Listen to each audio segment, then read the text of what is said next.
यारो Mumbai army rally भरती 2026 तर पहा विद्यार्थी मित्रांनो, यारो मुंबई आर्मी रॅली भरतीत आज ग्राउंड झालं 4 फेब्रुवारीला आणि ज्या विद्यार्थ्यांचा यारो मुंबई आर्मी रॅली भरतीत आज ग्राउंड झालं त्यांचाच अनुभव मी तुम्हाला आजच्या व्हिडिओच्या माध्यमातून सांगणार आहे। एका बॅचमध्ये आज किती पोरं रनिंगसाठी सोडले आणि एका बॅचमधून किती मुलांना घेतलं, ॲक्सिलेंटचे आज किती पोरं घेतले, सेकंड ग्रुपचे किती पोरं घेत आहे, तिसऱ्या ग्रुपचे किती पोरं घेत आहे, चौथ्या ग्रुपचे किती पोरं घेत आहे आणि 1600 मीटर रनिंगसाठी काय टायमिंग चालू आहे, ॲक्सिलेंटसाठी काय टाइम चालू आहे, सेकंड ग्रुपसाठी काय टाइम चालू आहे, तिसऱ्या ग्रुपसाठी काय टाइम चालू आहे, चौथ्या ग्रुपसाठी काय टाइम चालू आहे आणि ग्राउंडच्या अंदर मुलं कोणकोणत्या चुका करत आहे आणि मुलांनी चुका केल्या तर घरी कोणकोणत्या विद्यार्थ्यांना या ठिकाणी पाठवल्या जात आहे आणि आपल्याला कोणकोणत्या गोष्टीचं लक्ष ठेवायचं आहे, कोणकोणत्या आपल्याला चुका नाही करायच्या ग्राउंडच्या अंदर आणि ग्राउंडच्या अंदरची प्रक्रिया कशा प्रकारे चालू आहे, डॉक्युमेंट कोणकोणती त्या ठिकाणी लागत आहे, उंची किती घेतल्या जात आहे, तर संपूर्ण माहिती मी तुम्हाला आजच्या व्हिडिओच्या माध्यमातून यारो मुंबई आर्मी रॅली भरतीबद्दल सांगणार आहे। आज ग्राउंड कशा प्रकारे झालं 4 फेब्रुवारी याबद्दल आजचा व्हिडिओ खूप महत्त्वाचा होणार आहे। व्हिडिओ शेवटपर्यंत बघा आणि व्हिडिओला आताच लाईक करा। नमस्कार विद्यार्थी मित्रांनो, माझी नोकरी कॉर्नर यूट्यूब चॅनलवर मी गोपाल अनखळे तुमचं सर्वांचं सहर्ष स्वागत करतो।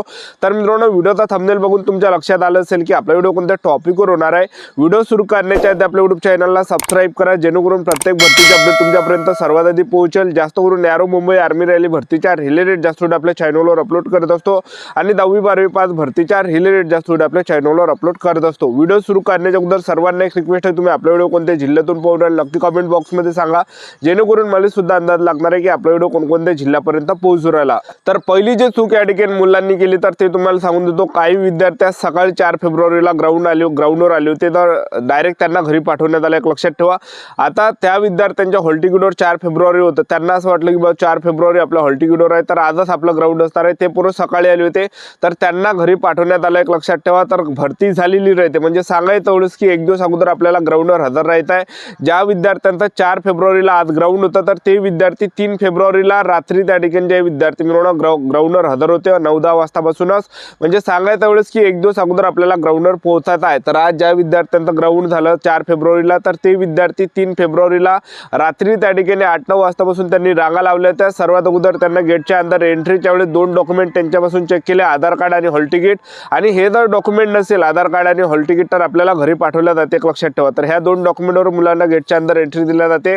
तर वरतं फक्त 2 डॉक्युमेंट ठेवायचे, आधार कार्ड आणि हॉल तिकीट, आणि बाकी जेवढे काही ओरिजिनल डॉक्युमेंट आहेत सर्व आपल्या बॅगेमध्ये ठेवायचे, झेरॉक्स वगैरे सगळं बॅगेत ठेवायचं, फक्त वरतं 2 ठेवायला लागते, आधार कार्ड झालं आणि हॉल तिकीट झालं, ठीक आहे। तर ह्या 2 डॉक्युमेंटवर मुलांना गेटच्या अंदर एंट्री दिली। एंट्री दिल्यानंतर त्या ठिकाणी मुलांना बसून ठेवलं जात आहे। त्याचबरोबर हाईट वगैरे सुद्धा ग्राउंडच्या अंदर घेतलं जात आहे स्टार्टिंगला, ज्यांची हाईट बसली नाही त्यांचं सुद्धा ग्राउंड या ठिकाणी होऊन राहिलं। तर हे काही प्रोसेस झाल्यानंतर त्या ठिकाणी मुलांना फक्त 12 वाजेपर्यंत बसून ठेवलं जात आहे। 12 वाजेपर्यंत त्या ठिकाणी काही होत नाही आणि जसे 12 वाजले तसे मुलांचे त्या ठिकाणी हॉल तिकीट स्कॅन होत आहे आणि ग्राउंडच्या अंदरची प्रक्रिया त्या ठिकाणी चालू होत आहे। तर आज सर्वात अगोदर विद्यार्थ्यांचे हॉल तिकीट स्कॅन केल्या, हॉल तिकीट स्कॅन केल्यानंतर त्या ठिकाणी 100-100च्या बॅच त्या ठिकाणी तयार केल्या जात आहे आणि त्या ठिकाणी जे विद्यार्थी मित्रांनो धावण्यासाठी ट्रॅकच्या अंदर त्या ठिकाणी नेले जात आहे, ट्रॅकपाशी त्या ठिकाणी नेले जात आहे आणि एका ट्रॅकवर जवळपास 100 विद्यार्थी त्या ठिकाणी ते सोडत आहे आणि गोद असं म्हटलं तशी रनिंग त्या ठिकाणी स्टार्ट होत आहे। तर 4 राऊंड आपल्याला मारायचे। तर आज एका बॅचमध्ये जे विद्यार्थी मित्रांनो 100 पोरं रनिंगसाठी सोडले आणि 100 पैकी जे विद्यार्थी मित्रांनो 77 विद्यार्थी रनिंगमध्ये पास केले। कोणकोणत्या बॅचमध्ये 75 विद्यार्थी पास केले, कोणकोणत्या बॅचमध्ये 70 विद्यार्थी या ठिकाणी पास केले। ॲक्सिलेंटसाठी जर पाहिलं तर ॲक्सिलेंटसाठी जे विद्यार्थी मित्रांनो 27 विद्यार्थी घेतले, त्याचबरोबर सेकंड ग्रुपचे सुद्धा जवळपास 25-26 विद्यार्थी घेतले आणि तिसऱ्या ग्रुपचे 13 विद्यार्थी, चौथ्या ग्रुपचे 12 विद्यार्थी, अशा प्रकारे आज विद्यार्थी त्या ठिकाणी घेतले। एक लक्षात ठेवा, ठीक आहे। अशा प्रकारे मुलांना आज घेतलं आणि रनिंग झाल्यानंतर त्या ठिकाणी ज्या विद्यार्थ्यांनी ग्राउंड काढलं, रनिंग काढली तर त्यांना तिथं बसून ठेवलं जातं आणि जे पोरं रनिंगमध्ये कटले समजा 10, 20, 15 जेवढे 15-20 जण जे पण रनिंगमध्ये कटले तर त्यांना बॅगा घेऊन डायरेक्ट गेटच्या बाहेर त्या ठिकाणी काढल्या जात आहे। एक लक्षात ठेवा, आणि हे झाल्यानंतर ज्या विद्यार्थ्यांनी रनिंग काढली त्यांना तिथं बसून ठेवलं जात आहे आणि त्यांच्या हातावर शिक्के दिले जात आहे। ज्यांना ॲक्सिलेंटमध्ये रनिंग काढलं ॲक्सिलेंटचा शिक्का, ज्याने सेकंड ग्रुपमध्ये रनिंग काढलं सेकंड ग्रुपचा शिक्का। 5 विद्यार्थी मिळवणं ॲक्सिलेंटमध्ये जर रनिंग आपण काढली तर आपल्याला जे विद्यार्थी मिळवणं 60 मार्क भेटते पैकी आणि त्याचबरोबर आपण सेकंड ग्रुपमध्ये रनिंग काढली तर 48 मार्क भेटते। आज 1600 मीटर रनिंगसाठी जर आपण टाइम पाहिला तर ॲक्सिलेंटसाठी जो टाइम होता 5 मिनिट 20 सेकंड ते 5 मिनिट 30 सेकंडपर्यंत ॲक्सिलेंटचे पोरं घेतले, 5 मिनिट 30 सेकंड ते 5 मिनिट 40 सेकंडपर्यंत सेकंड ग्रुपचे विद्यार्थी घेतले आणि तिसऱ्या ग्रुपचे जे विद्यार्थी आहे 5 मिनिट 45 सेकंड ते 6 मिनिटापर्यंत या ठिकाणी तिसऱ्या ग्रुपचे पोरं घेतले आणि चौथ्या ग्रुपचे जे 6 मिनिट 15 सेकंडपर्यंत टाइम होता।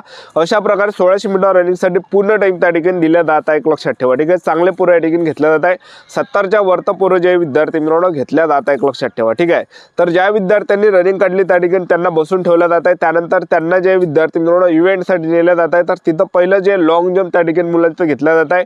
लॉंग जंप आपली पडली नाही तर दुसरा चान्स भेटते, ठीक आहे, कारण की त्याला मार्क नाही आहे. त्याचबरोबर झिगझॅग आहे, झिगझॅग घेतला जात आहे. झिगझॅग जरी नाही पडली तरी दुसरा चान्स त्या ठिकाणी दिला जातो, एक लक्षात ठेवा, ठीक आहे.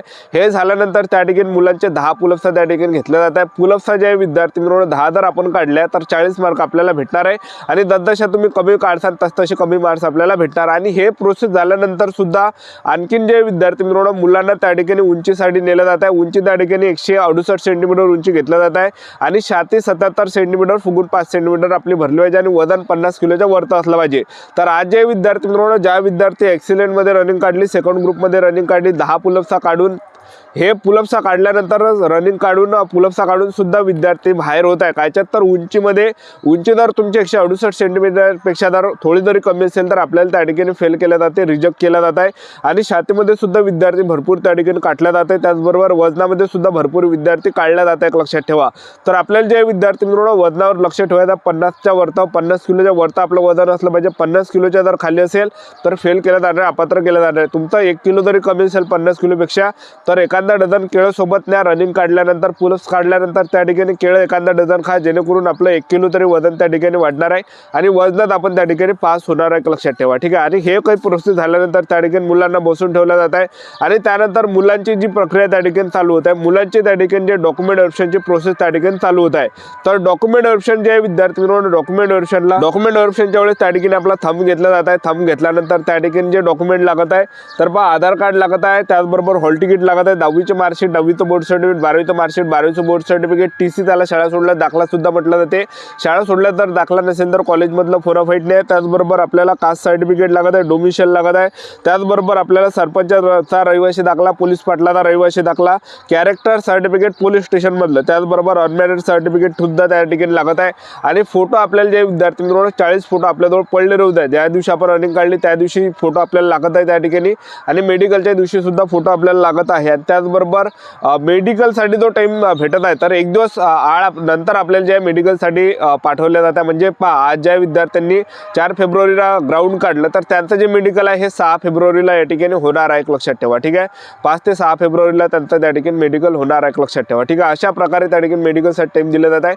आणि आणखीन जे विद्यार्थी मित्रांनो आपल्याला एक डॉक्युमेंट लागते ते म्हणजे notary, non judicial stamp paper तुमच्या जवळ आहे. याच्या अगोदर तुम्ही इंडियन आर्मीचा फॉर्म भरला असेल, आर्मीवाल्याने आपल्याला एक नॉन ज्युडिशियल स्टॅम्प पेपर म्हणून एक फॉर्म दिला आहे. तर त्या फॉर्मवर आपल्याला नोटरी करायची आहे. नोटरी जे विद्यार्थी मित्रांनो वकिलाच्या घरी जाऊन आपल्याला करायची आहे. तहसीलमधली नोटरी चालल्याने भरपूर विद्यार्थी काय करते, तहसीलमधले नोटरी नेते, तर ते नोटरी चालल्याने तर वकिलाच्या घरी जाऊन आपल्याला करायचे. 100 रुपये लागते, 100 रुपयातच नोटरी करून भेटते, लक्षात ठेवा. तो स्टॅम्प पेपर वगैरे आणू नका, 100 रुपयाचा 50 रुपयाचा स्टॅम्प पेपर वगैरे त्याच्यावर नाही करायला लागत आपल्याला नोटरी, लक्षात ठेवा, ठीक आहे. तर डायरेक्ट आपल्याला वकिलाच्या घरी जायचं आणि त्याला म्हणायचं मला नोटरी करून दे, तर तो तुम्हाला बरोबर नोटरी करून देणार आहे. 100 रुपयातच नोटरी त्या ठिकाणी भेटते, लक्षात ठेवा. आपल्या जिल्ह्यामध्ये केली चालते, कुठे केली चालते, ठीक आहे. नोटरी आपल्याला सोबत न्यायची आहे. आणि हे काही डॉक्युमेंट मी तुम्हाला सांगितले हे सर्व ओरिजिनल न्याय लागते. प्रत्येकाच्या 2-2 झेरॉक्स न्याय, एक झेरॉक्स आर्मीला मागते पण 2-2 झेरॉक्स पडल्यावर उद्या. अशा प्रकारे प्रक्रिया आजच्यासाठीच थांबतो. भेटूया नेक्स्ट व्हिडिओमध्ये. जय हिंद, जय